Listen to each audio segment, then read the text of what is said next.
모처럼 많이 뵙습니다. 오늘은 마가복음 9장 말씀입니다. 마가복음 9장 1절부터 13절까지입니다. 신약성경 68쪽. 오늘은 마가복음 9장 1절부터 13절까지 말씀을 오늘 주시는 하나님의 말씀으로 받겠습니다.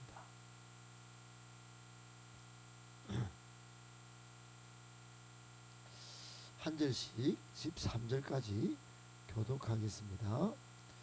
또 그들에게 이르시되 내가 진실로 너희에게 이르노니 여기 서 있는 사람 중에는 죽기 전에 하나님의 나라가 권능으로 임하는 것을 볼 자들도 있느니라 하시니라. 엿새 후에 예수께서 베드로와 야고보와 요한을 데리시 따로 높은 산으로 그들 앞에서 그 옷이 광채가 나며 세상에서 빨래하는 자가 그렇게 희게 할 수 없을 만큼 매우 희어졌더라. 이에 엘리야 모세와 함께 그들에게 예수와 더불어 말하고 베드로가 예수께 구하되 랍비여 우리가 여기 있는 것이 좋사오니 우리가 초막 셋을 짓되 하나는 주를 위하여 하나는 모세를 위하여 하나는 엘리야를 위하여 하사이다 하니 그들이 몹시 무서워. 그건 무슨 말인가 알지? 마침 구름이 와서 그들을 덮으며 구름 속에서 소리가 나되 이는 내 사랑하는 아들이니 너희는 그의 말을 들으라 하는지라. 아무도 보이지 않고 오직 예수와 자기들 만났다. 그들이 산에서 내려올 때 예수께서 경고하시되 인자가 죽은 자 가운데서 살아날 때까지는 본 것을 아무에게도 이르지 말라 하시니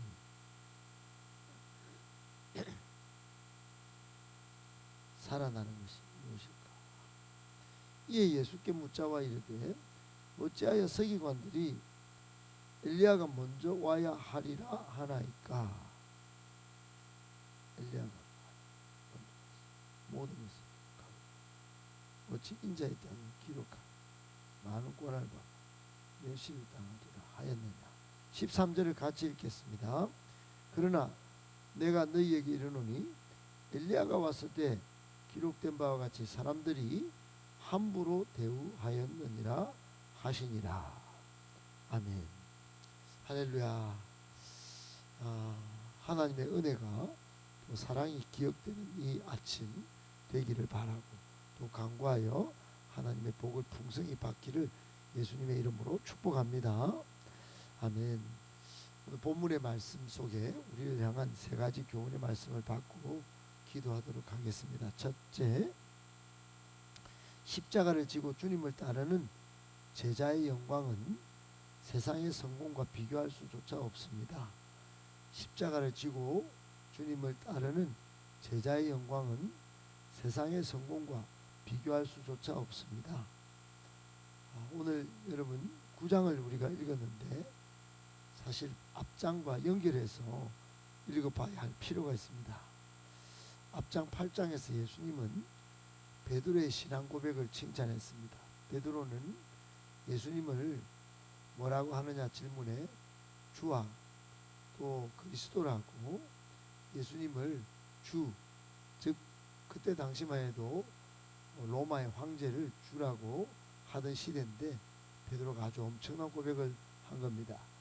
그리고 예수님을 메시아라고 지금 그저 랍비 정도로 생각하고 따르는 사람들과 달리 그리스도라고 메시아라고 고백을 했습니다.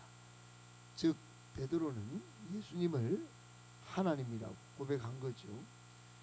그리고는 예수님께서 8장에 이어서 첫 번째 십자가의 순환을 당할 것을 예고하시는 말씀을 하셨습니다. 조금 전까지만 해도 칭찬하고 이제 예수님이 곧 이어서 십자가에서 순환을 당하실 것을 말씀하시자 베드로가 즉각 반발합니다. 예수님 이러면 안 되십니다. 제가 맡겠습니다. 베드로가 만류하는 장면이 나옵니다. 이에 예수님은 현실만 바라보고 사람의 일만 생각하는 베드로를 책망하시고, 조금 전에 엄청난 칭찬과 정반대되는 책망을 하시고, 십자가를 지고 따르는 제자도를 설명하셨습니다. 예수님의 십자가를 지고 따르는 것이 제자의 도리다, 제자의 길이다. 여러분, 베드로의 반응은, 베드로가 예수님을 만류하고 십자가를 지시지 말 것을 만류하는 이 장면, 이 반응은 오늘날 편안한 신앙생활만 추구하는 현대판 그리스도인하고 많이 닮아 있습니다. 오늘날 성도들의 대부분의 반응은 아마 예수님이 십자가를 진다, 그리고 우리 보고 십자가를 지고 가라 그러면 아마 만류하거나 절하면서 거절하거나 이럴 가능성이 아주 높습니다. 여러분, 예수님은 자기 십자가를 지고 나를 따르는 것이 나의 제자고 또 제자의 길이라고 말씀하셨습니다. 우리는 본능적으로 거부감을 가지고 이런 십자가를 지고 따르기보다는 십자가를 타고 가든지 십자가를 그냥 영광의 또 자랑의 도구로 생각하고 장식물로 생각하기 일수입니다. 또는 베드로처럼 고난 없는 영광을 추구할 수도 있습니다. 고난 없는 영광 말입니다. 그러니까 여러분, 예수님이 십자가를 지고 나를 따르라고 하는 것에 전혀 예수님과 상관없는 사람처럼 그렇게 할 가능성이 있습니다. 예수님도 십자가에 달리지 마시고 우리들도 십자가를 지고 따르도록 하지 말아 주십시오, 이렇게 말한다는 것입니다. 정치적 메시아로 그냥 우리 잘 먹고 잘 살게 만드는 임금이 되어 주십시오. 그러면 저희들 끝까지 예수님 따라보겠습니다, 따라가겠습니다. 그러다가 혹 영광이 있다면 영광의 자리는 저희들이 보너스로 받겠습니다, 이렇게 말하는 것입니다. 여러분, 교훈이 뭘까요? 예수님이 지신 십자가 의미를 알아야 합니다. 예수님이 십자가에 지신 것은 우리의 죄를 씻어 구속하시기 위함입니다. 인류를 구원하고 나를 죄에서 구원하여 하나님의 영원한 자녀로, 하나님의 영원한 백성으로 그 영광을 누리도록 하시기 위한 것입니다. 하나님의 계획이지요. 그러니까 십자가는 그저 한 번의 일이 아니고 또 우리를 골탕 먹이려고 하는 게 아니고 우리를 구원하여 영원한 하나님의 나라와 그 영광을 누리게 하기 위함입니다. 그러므로 우리는 자기를 부인하고 자기 십자가를 지고 반드시 십자가를 따라가야 할 필요가 있습니다. 십자가를 지고 가던 제자들, 그 제자들에게 오늘 1절에 예수님은 여기 서 있는 사람 중에는 죽기 전에 하나님의 나라가 권능으로 임하는 것을 볼 자들도 있다.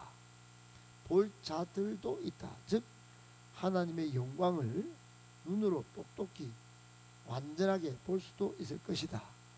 그런 체험이 가능할 것이다, 이렇게 말씀한 겁니다. 여러분, 십자가를 지고 가는 일이 어렵고 힘들지만 그러나 그 영광의 엄청난 것과 비교할 수조차 없습니다.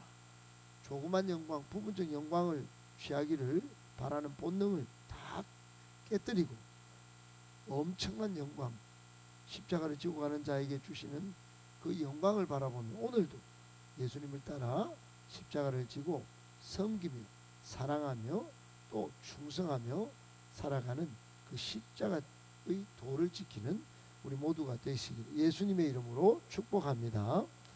아멘. 두 번째, 변화산 변형 사건은 참된 영광이 무엇인지 잘 보여주는 사건입니다. 변화산 변형 사건은 참된 영광이 무엇인지 잘 보여주는 사건입니다. 여러분, 오늘 9장은 그 핵심이 변화산 변형 사건이에요. 엘리야와 모세가 등장합니다. 모세는 예수님 당시 1500년 전의 사람이고 엘리야는 1000년 전의 사람입니다. 그런데 이 사람들이 갑자기 나타나서 예수님과 대화하는 겁니다. 이게 무슨 일입니까?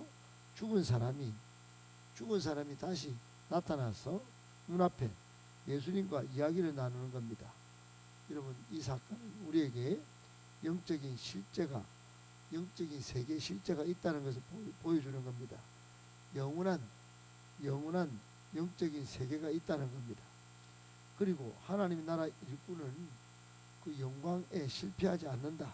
즉 엘리야가 하나님 나라 일꾼으로서 충성한 사람인데 예수님의 그 영광의 자리에 함께 앉아 있는 그런 모습을 보여주는 겁니다.